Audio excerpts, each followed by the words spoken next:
اپنے بیوی بچوں کو اپنی آنکھوں کی ٹھنڈک بنانے کی دعا، اولاد کو فرما بردار نیکوکار بنانے کی دعا۔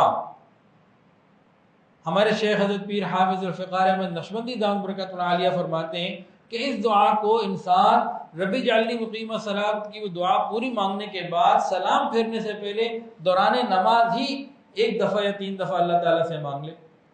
یا سلام پھیرنے کے بعد مانگ لے، یعنی اس کو زندگی کا ایسا عمل بنا لیا جائے کہ ہر نماز کے بعد 3 دفعہ اس کو مانگ لیا جائے۔ اور ویسے بھی مانگ سکتے ہیں، نماز کے اندر یا نماز کے بعد مانگنا فوراً یہ کوئی شرط نہیں ہے، بات یہ کہ عمل میں آئے اور وہ قبولیت دعا کے خاص موقع ہوتے اس وقت میں انسان یہ دعا مانگے، کیونکہ تو عام طور سے دل کا ایک غم ہوتا ہے،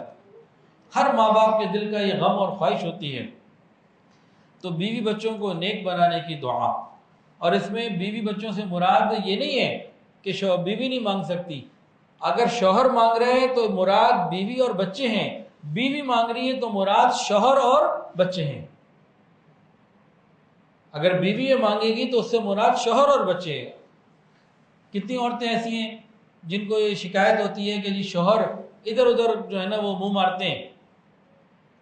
وہ چاہتی ہیں کہ نیک ہو جائیں، آنکھوں کی ٹھنڈک بنے، متقیوں کا امام بنے، تو وہ بھی یہ دعا مانگے، اپنی اولاد کے لیے بھی مانگے۔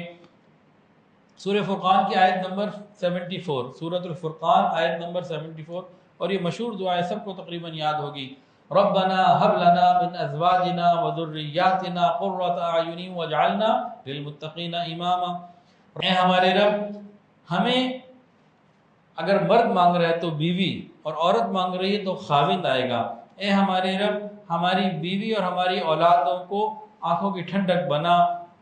اور ہمیں پرہیزگاروں کا امام بنا۔